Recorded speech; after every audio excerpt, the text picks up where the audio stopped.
Put you on mute. Let me make sure I got you on mute. Okay. Because, like I was saying, the question isn't whether or not that man loves you. The question is whether or not you should even allow him to love you. Like, I wish y'all would stop acting like a man loving you is the prize. That's the win. No, the prize is what comes from a man who properly loves you. But based on what you told me, matter of fact, before we even get into that, real quick, so I'm bringing social media in. And I muted her because she got kids and stuff like that, which is cool. But this is one of my Self-Crown Inner Circle members. I saw her question asking, based on this, that, and the other, does her man love her? Right? So you've been in a relationship, I think like a year and a half or something like that. And you had all these questions, but I'm personally tired of hearing that be the question, because we think that all love is good love, and it ain't. It's just like money. All love ain't good love. But before we can even answer the question of whether or not this man or that man loves you, first off, you need to put love in its proper context. And then you need to ask the question, can he love you? There are some men who honestly cannot love you. He cannot love you. Basically, if a man's love for himself is conditional, that man cannot love you. Not in the way that you're going to want to be loved. Not in the way that you're going to experience any type of loving situation or relationship. And what I mean by conditional is, of course, we love from who we are. We love from what's going on in here. And unfortunately, and I'm not saying it makes him a horrible dude, but a man cannot love you if everything that he loves about himself is circumstantial. Matter of fact, let me ask you a question. And those of y'all on social media, TikTok or whatever, matter of fact, y'all on TikTok, y'all probably can't even comment. Rest of y'all, put I down in the chat if you've ever been with a guy, his money got funny, something went wrong in his job, he lost his job, his business, whatever. He took an L, and then he became a completely different version of himself. Put I down in the chat for those of y'all who can't comment. Completely different version of himself. Why? Because he was rooted in circumstance. He was rooted in how much money he had. His identity was really determined by what was in his bank account, how people looked at him, what status he had, what job he held. His identity was never rooted in his purpose, his character. It was never rooted in that. It was rooted in superficial things that can change. And what happens is, if you try to love a man and be loved by a man whose character, his identity is really just contingent on whatever's going on, the moment things ain't going right, you're going to experience a love that feels like a nightmare. So the question you need to be asking before we even get into anything else, does he love me?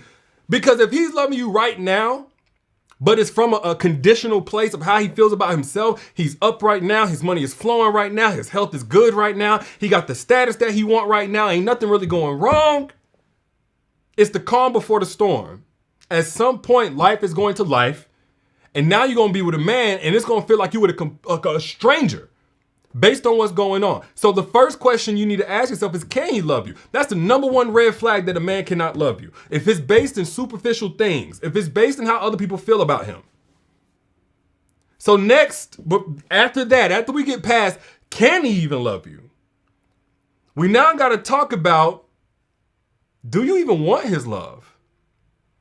Do you even want his love? Because we live in a world now that worships love. I'm a man of the Bible. Some of y'all are too. We say God is love, and that's true. But love is not God. And I ain't got time to break that all the way down. God is love, but love is not God. And what I'm saying is these are two completely different contexts in which I'm even speaking. Love in the context of romantic love, how we express love, how we recognize love, is something a lot of people worship. Worship in the sense of it can do no wrong. Long as it's love, we good. No, love is as good to receive as the vessel that it flows through. And you don't want everybody's love based on you don't want everybody's vessel. If water is flowing through a rusty, contaminated pipe, it ain't no good by the time that it get to you. Yeah, it's water. It's supposed to be something nourishing, but by the time you receive it, it's poison. It ain't even love no more. Y'all ever heard a dude say something like, "Oh, well, I love you. I loved you." Y'all be thinking they lying. No, he for real. But his love is flowing through a broken heart, a contaminated with pride and ego and self-centeredness heart. So by the time it reaches you, it expresses in a way that only damages you. It doesn't build you up. Do you even want his love? What does it come with? So he love you, love you, love you. And that's kind of like the feeling.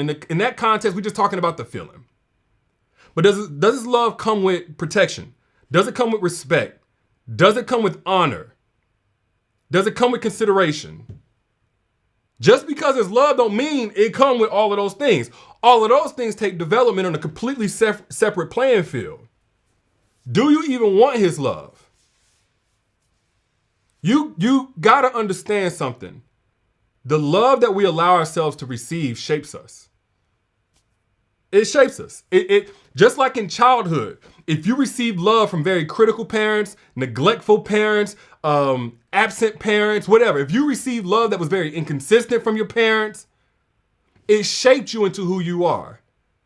It gave you things to heal from, to figure out, to navigate. It imprinted something on you. You can't just go receiving everybody love just because it's love.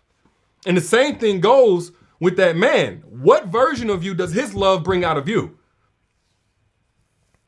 So first, again, we got to ask the question, can he love? And by can he love, I'm talking about can he love consistently? Can he create a loving experience for you? Does he create a loving environment that's not swaying with every single situation that happens in life? And then secondly, do you even want his love? Based on who he is, the work that he's done, where he's at in his healing, the blueprint he had, the love that he allowed himself to receive or that he received as a child, and what work he did or did not do to make sure that it was filtered through now to being clean. Because even if the vessel ain't right, the original version of love that would ordinarily flow through us ain't right for nobody. We can do work to now clean that vessel up so that it's filtrated, and by the time it gets out to whoever our kids or our spouse is, it's good to receive now. It's healthy. I really want y'all to put a higher standard on even what you allow yourself to be receptive to.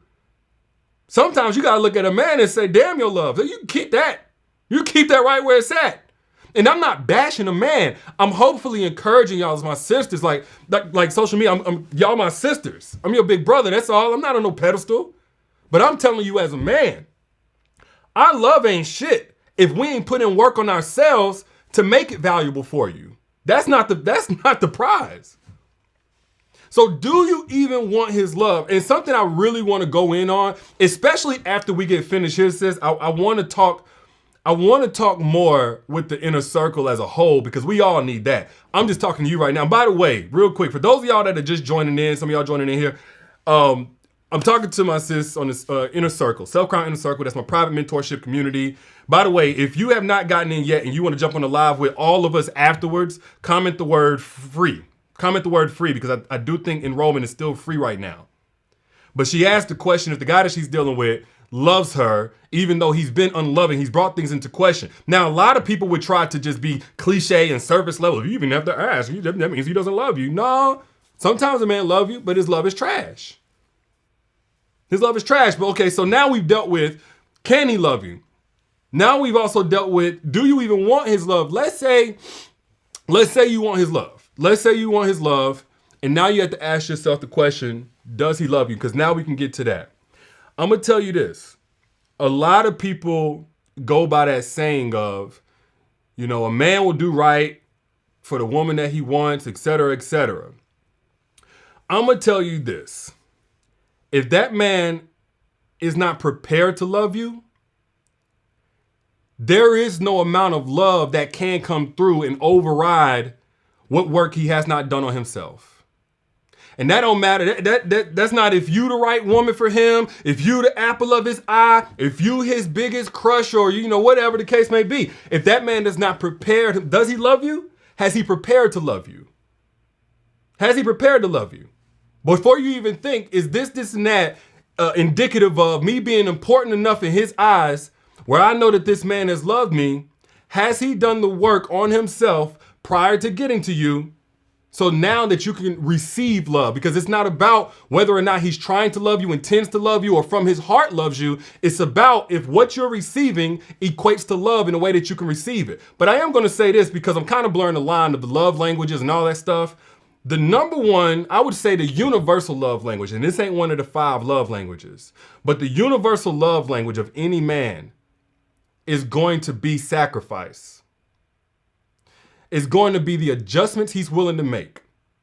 You ain't got to be a woman of the Bible or no kind of Christian or nothing like that to understand what I'm saying, because in the Bible it says, wives, respect your husbands, husbands, love your wives, as Jesus loved the church, and he gave his life for it, right? Sacrifice. But if we wanted to go a little bit deeper in just practical terms, the sacrifice is the adjustment. Because sometimes, let's say your love language is quality time. You get you a broke dude who ain't got nothing but time to waste, nothing but time to kill, and he spend time with you, that don't mean much. He ain't had nothing to do anyway. Or say your love language is gifts. Y'all ever had, maybe some of y'all love gifts. You ever been with a rich dude? He got money, he ball out, he spend money all the time. And then he buy you stuff. You think that's love? No. It feels good, and nothing's wrong with receiving gifts. But the real indication, the real love language of a man is the adjustments he's willing to make, the sacrifices he's willing to make. So sis, as you asking me, does he love me? I'm asking you, has he made any adjustments for you? Since you got into his life, since y'all started this relationship, has he made any adjustments? Anything that he normally does that he said, you know what, I got to do something a little bit different here. To make room for you, to keep you safe, I got to do this thing differently. I got to adjust. That's the number one universal love. I ain't heard nobody else talk about this, by the way. Damn the 5 love languages. If he already doing those things, it's nice that he allows you to be one of the beneficiaries. But you know, it's kind of like you see people on the streets that are gifting, giving things out. Yeah, if you one of the people, that's nice that they did it for you. But there's 3 areas that a man will adjust that lets you know that he loves you. 1 being his time. 2 being his ego. 3 being his outside relationships. Time, ego, relationships. Let's go a little bit deeper. So when it comes to his time, his schedule, because that's the number 1 resource we can't get back, more important than money. If a man, especially one that has a lot going for himself, and you see that he makes good use of his time, he's investing in himself, he's putting forth energy and effort to be the best version of himself, he's trying to accomplish a mission in life, then you come in and he makes time, not spares time, makes time for you. Not when I get done with everything else that's really important, but makes time for you. I'm not saying he gonna make 6-7 hours a day, but if he says, okay, I'm willing to switch up things so my morning can be for us sometime in the middle of the day and sometime at night, especially if he's a busy man, that sacrifice is indicative of a man that loves you. Anybody asking that question, if that man has changed up his schedule, you knew what his schedule was when you guys first started talking, and he's now created, crafted, protected, reserved time for you, especially if he's able to give you undivided attention. And not every man is good at that. Not every man is good at being mindful of, again, the adjustment. If he's willing to grow or outgrow lesser versions of himself that's not compatible with you in order to keep you not only in his life, but keep you safe while you're in his life, that's one indication that that man does love you. That's a man that you can allow to love you. I know I'm loud, but I'm passionate. The second thing is ego. Because as men, we all come with this ego that's basically who we're supposed to be in the world. And boy, it can be fragile, it can be fickle. But when a man is willing to make an adjustment with his ego, meaning he doesn't always have to be right. Not only does he not always have to be right, because people like to villainize anything to do with the ego, but he's also willing to be vulnerable. He doesn't always have to be tough. And I know as women, y'all want to know that your man, you know, he got it taken care of. I just dropped a video about that. I understand. Look, ladies, it's all good. But when that man is willing to take off his armor for you, not crying all over the place, can't manage his emotions and, you know, all that kind of stuff, but just like for a second, like really allow you in, and he's able to adjust that ego for you, and he's able to apologize. See, that's where the accountability comes in. A lot of y'all are dealing with guys who refuse to be accountable because that accountability, it requires vulnerability. You have to now be the one that got to see things different, that ain't got all the answers, if you're going to truly be accountable. So when that man is willing to adjust, AKA sacrifice a portion of his ego for you, for the relationship, for the sake of the relationship, if you see that change, that man loves you. There's no question about it. He loves you. One more way that you're going to see sacrifice, AKA adjustment from a man. And again, that is the universal love language. Honestly, that trumps all the other languages, because there's one for y'all too, but we'll get to that in a second. Relationships. So what does that look like? That looks like his homeboys is trying to get him to do single things. If he's willing to adjust that, nah, bro. I'm not hating on you or judging you for going to the clubs, but I ain't on that, bro. I got a woman. I'm good. Just because, not that he don't have no fun, but he knows that doesn't make you feel comfortable. That doesn't help you feel secure and safe. So now he's willing to create some distance. He's willing to be the oddball out with his homies. If he's willing to adjust that relationship, because guess what? Y'all know that whole saying, bros over hoes, which I think is hella juvenile, but nonetheless, that's basically dudes letting you know what the priority is. Like, I'm not for no hoe. I'm not letting her come between me and my homies, me and my dogs, man. That when you get grown, you got a wife or you got a potential mother of your children or your co-pilot in life. Like, yeah, if you love her, you're going to make those adjustments. A lot of dudes, their mom is their queen whenever we single, especially if she was a single mother. That's, oh, hey, we got her. If that man is willing to make an adjustment and say, hey, mama, you don't get to talk to her any kind of way. You don't get to call any kind of way. You don't get to criticize her cooking. You don't get to criticize the house whenever you come over. He's willing to make that adjustment to that relationship and risk there being some estrangement, some distance between him and his mom. That's love. Not saying he should be cutting everybody off in order to prove something to you, but look at what adjustments he'll make. His relationships, home girl, best friend girl. Yeah, we need boundaries. I don't care we've been friends since we was in second grade. We ain't in second grade no more. You can't call me after 10 p.m. You can't call me boo or babe or whatever the hell. You can't send me outfits and things that you might wear. You can't do that. Not with me. Not no more. Yeah, we was. We was that kind of close. If we're going to be best friends, you better be best friends with her too. If he's willing to make those adjustments, that's the number one thing you should be looking for with a man if you want to know if he truly loves you. Everybody got different starting points, right? Ain't no telling what his blueprint was. But when you come in a man's life, if you say, hey, this is what I need. I don't know what you used to, but this is what I need. And then you see him not only, again, manage his ego, sacrifice his ego, but then commit to the changes and adjustments around that in order to keep you safe and secure. You ain't got to ask no more questions about whether or not that man loves you. The same thing goes vice versa. You bring what it is you got going on, how you feel and how he's made you feel uncomfortable, what he said, what he does that makes you feel like you're insignificant, small, inconsiderate, and he won't change. Any deflection, any lack of accountability, that's him telling you, I will not adjust for you. I won't sacrifice for you. I don't care how much money he spent on you. That's nice. I'm not broke. I'm not a hater. I'm not one of these dudes that's going to get out here and hate on dudes that got bread and spend money. I mean, we want to spoil, right? But again, if some dudes go and drop 20 racks at the club on a chick they don't even know, strippers, whatever. So a man spending money on you, a lot of people, oh, if he invest in you, he love you. He invest in strippers. Some of them invest in OnlyFans. That don't mean that he love you. Some dudes really just have bad money management skills anyway. So it's nice if you can enjoy that kind of stuff, but you're never going to go wrong looking at what that man is willing to adjust. Now, we got to talk about one more piece to this. And I know I'm going to end up delving into this with the Inner Circle later on. For those who are just joining in, the Inner Circle, that's my Self-Crown VIP group, my private mentorship group. If you want in TikTok, the link is in my bio. For Instagram, Facebook, anybody else, YouTube, just comment the word free. Comment the word free. My moderator is going to send you a link so you can get enrolled if there's still time. I think the enrollment is still free right now. But back to what I was saying. There are situations where a man will change. He will come in and he's on one type of energy. He'll come in, he's a knight in white shining armor. Those of y'all that can comment, put I down in the chat if you've ever dealt with a guy. When he first came in, he's rolling out the red carpet. He wasn't just love bombing necessarily. He just was a decent guy. He may have kept it up for 3 months, 6 months, a year. But at some point, his mask fell off or things went wrong in the relationship. Y'all never corrected. So from that day forward, he became toxic to love, harmful to love. He became emotionally dangerous, so to speak. So what do you do when a man becomes emotionally dangerous? I'm going to tell you, it's actually 2 things you got to do. One of them is you have to repurpose the love. The other one is you have to be intentional about how you leave him. Matter of fact, let's talk about that. We're going right after this.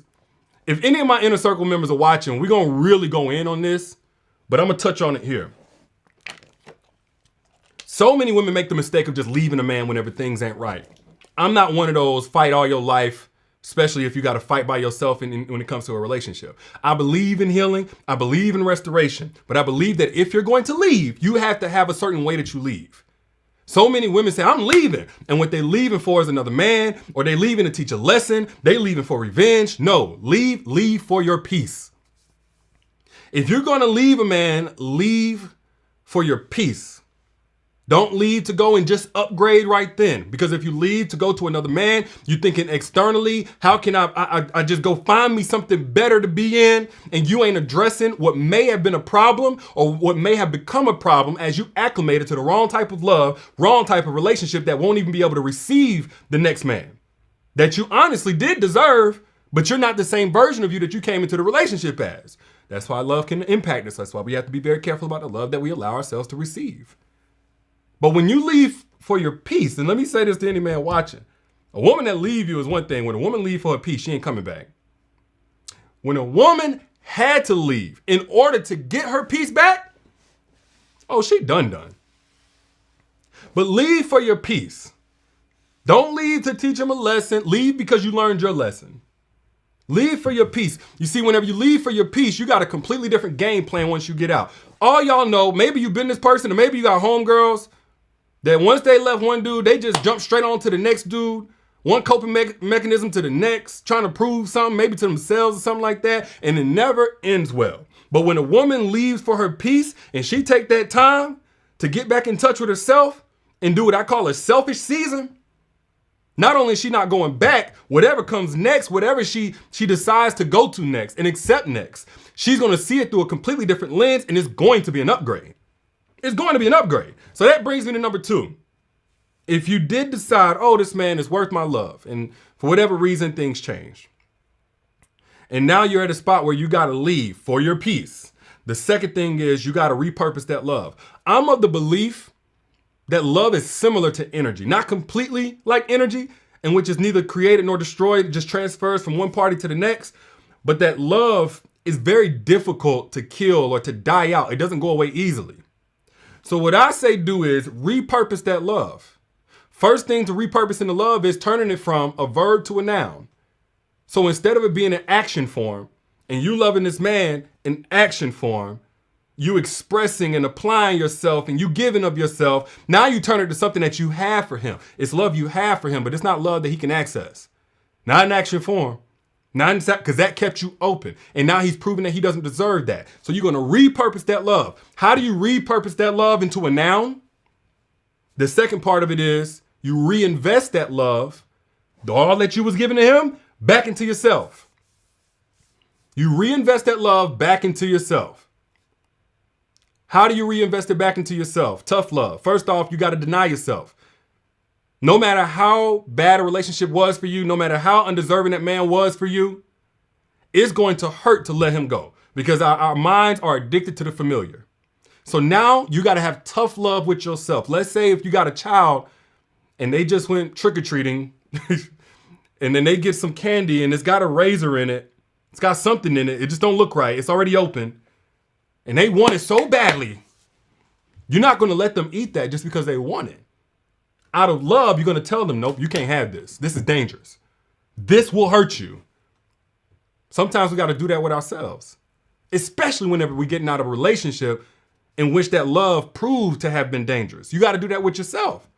This is the tangible, actionable piece of reinvesting, loving yourself. Everybody say love yourself, and they just talking about lighting candles and taking yourself out on dates and bubble baths. Man, they don't do shit. I mean, y'all excuse my language. When I get passionate, I've been trying not to cuss. When I get passionate, it's hard. Excuse me. Trying to get emotional too. Reinvest tough love by way of denying yourself. Just like you would a loving child, you now have to love that version of yourself that's still addicted to the damaging familiar and wants to go back because it's scary being alone. It's scary. It's tough.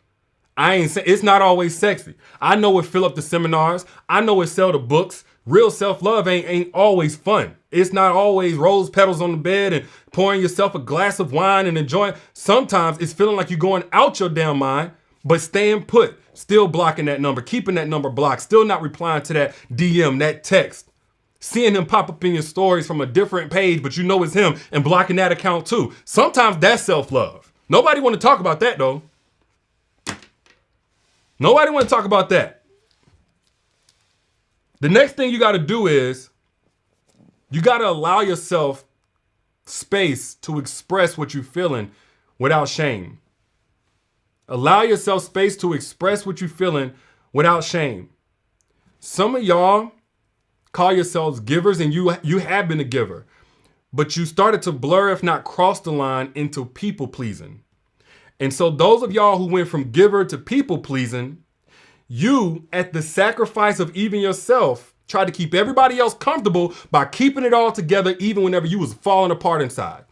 Some of y'all are doing that today. So you so afraid, now you trained yourself to be afraid of truly expressing what it is you feeling. It ain't gotta be pretty, it ain't gotta be cute. You ain't gotta be morally and ethically aligned. You need a space with no shame to express how you feel. So maybe that's not around the children or anything like that. Get you a therapist. If you can't get a therapist, that's fine. Get you a damn journal. Get you a trusted friend. You need to create space for yourself intentionally where you can say how you feel and nobody's gonna come and try to force toxic positivity on you. You need to get that out. All that energy, all those things that you didn't say in a relationship need to come out, not to him. Damn that closure. I believe in self-closure. This is why I did modules on that for the self-crown inner circle. I never put it out publicly, but self-closure, taking your power back for yourself. You can give yourself the answer. Let me tell you something. If you had a party planned or a picnic, let's say a picnic outside, and the weather was trash, so you didn't get to have your picnic, you don't necessarily need to go talk to the lady. You understand this kind of thing happens. Whatever. Reschedule for another day. It's going to be all good. We have it in our minds that anytime we get hurt, somebody betrays us, takes us for granted, we need all the answers in the world. No, we don't. Treat it like the weather. These things happen. Now, there's a process to getting there that's easier said than done, no doubt about it. That's why I mapped out a whole plan on how you can achieve self-closure, but that's the gist of it. Now, we're going to express how we truly feel about how things went. We're going to deny ourselves what feels good because it's only feels good because it's familiar. Just because you miss somebody don't mean you need to let them back in your life. And then you need to go through a selfish season, which for those of y'all who may be watching on social media, my self-crown inner circle, again, we're going live right after this, so check your emails for the notification. But the selfish season, when you getting back to you, selfish season is honestly something that you need to be doing, not just whenever you're trying to be isolated and a hermit and blocking everybody out, but it's kind of like a tune-up. It's kind of like an update. Just like our phones got updates. If you are growing, growth-oriented woman, if you're constantly evolving, the things that you need in order to be properly loved and secured through different relationships and different spaces is also going to evolve. You have to have a regular time where you get back to you. You reestablish you. You reconnect with you. What are your boundaries now here in this season? You're not 22 years old no more. You're 42. Okay, fine. What does that look like to love you and connect with you and mentally stimulate you now? Sometimes you can get so committed to whatever roles you take on. Y'all become mothers. Y'all become wives, girlfriends, whatever you become. And that's all you thinking about. And then you wondering why the satisfaction has gone down. It's not because he's a horrible dude. Really what's happened is you've outgrown the version of love, the level of love he was capable of whenever you guys first got together. And maybe he could have come with you if you stayed in touch with yourself as your needs changed to be able to bring him along and communicate what it is you need now, not back then. You see, when a man loves you, and this is something I probably could have mentioned earlier, but he's got to love all the versions of you. He's got to love where you at now, who you're still becoming. He's got to love who you've been that helped create who you are now.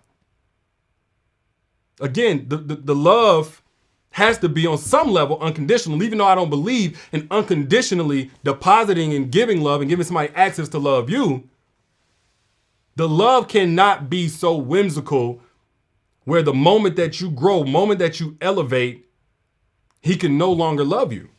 Or if it comes to that, then you have to be able, have the equipment, be able to get back to you, choose you, even if it means releasing him. And so I'm gonna stop the conversation right there. For social media, again, those of y'all that want to jump in, because I'm really about to go in on that part, the selfish season part. Really getting back to you and taking back your power. But just for my Self-Crown Inner Circle members. So if you want in on that live conversation that I'm about to do inside my private community, comment the word free, or for TikTok, whatever, hit the link in my bio.